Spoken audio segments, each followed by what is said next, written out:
Olá, Vanessa. Aqui é o José Gabriel da Silva. Bem, e hoje eu vou explicar o segundo trabalho avaliativo, que é sobre gases perfeitos e termodinâmica.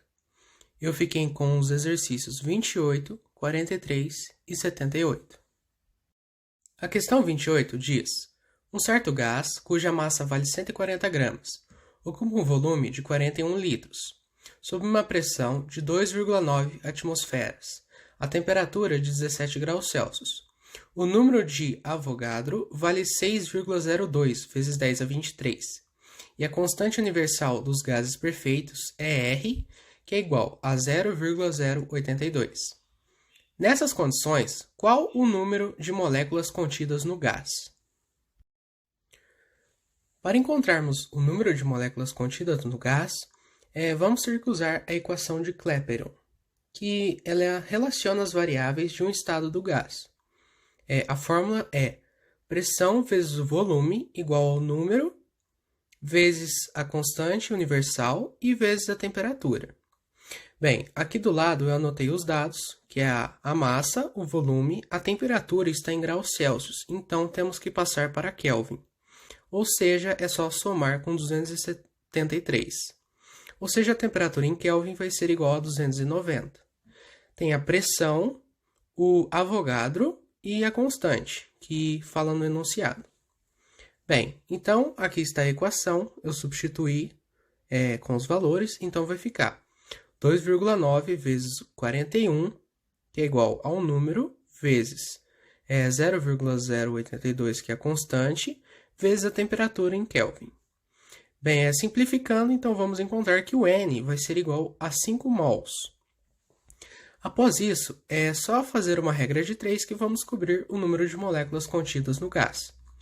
Ou seja, 1 mol é igual a 6,02 vezes 10 a 23, que é o que fala no enunciado. Então, é só a gente colocar os 5 mols aqui e fazer a regra de 3, que vai dar 30,1 vezes 10 a 23.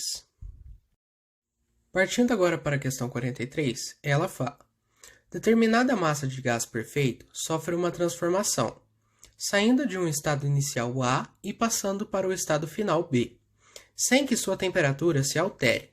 Essa transformação pode ser denominada: opção A, isobárica, opção B, isocórica, opção C, isovolumétrica, opção D, isotérmica, opção E, adiabática. Como podemos perceber, no próprio enunciado, ele fala que a sua temperatura não se altera, ou seja, vai ser uma transformação isotérmica, que é referente à lei de Boole-Mariotti, que diz o seguinte: a temperatura se mantém constante enquanto a pressão e o volume são inversamente proporcionais. Ou seja, vai ser essa, porque a temperatura ela vai se manter constante e a pressão e o volume vão ser proporcionais. Certo? Partindo agora para a questão 78. Um cilindro fechado por um embolo encerra o volume de 1 vezes 10 a menos 2 metros cúbicos de um gás ideal, a pressão de 2 vezes 10 a 5 pascais. O sistema recebe de uma fonte quente 5 vezes 10 a terceira joules de calor. O embolo desloca-se de modo que o volume do gás seja duplicado num processo isobárico. Ao final do processo, podemos afirmar que: opção 1. Não houve qualquer variação da energia interna do sistema. 2. O calor fornecido pela fonte quente foi totalmente armazenado sob a forma de energia interna do sistema. 4. O trabalho realizado pelo sistema sobre o meio foi de 2 vezes 10 a terceira joules. 8. O aumento da energia interna do sistema foi de 3 vezes 10 a terceira joules. E 16. O calor fornecido pela fonte quente foi totalmente transformado em trabalho, realizado pelo sistema sobre o meio. Dê como resposta a soma dos números associados às afirmações corretas. Bem, então vamos analisar as afirmativas e ver quais estão corretas.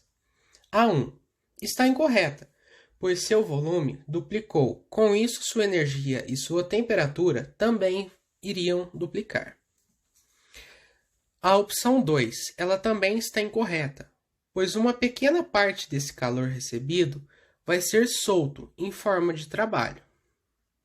Bem, a questão 4 diz que o trabalho realizado pelo sistema sobre o meio foi de 2 vezes 10 a terceira joules. Sim, está correto. Bem, a opção 8 diz o aumento da energia interna do sistema foi de 3 vezes 10 a terceira joules. Sim, também está correta. Agora, a questão 16. O calor fornecido pela fonte quente foi totalmente transformado em trabalho, realizado pelo sistema sobre o meio. Bem, ela está incorreta, pois uma pequena parte do seu calor recebida é utilizada para aumentar sua energia. Então, após analisarmos essas afirmações, podemos concluir que a soma será igual a 12.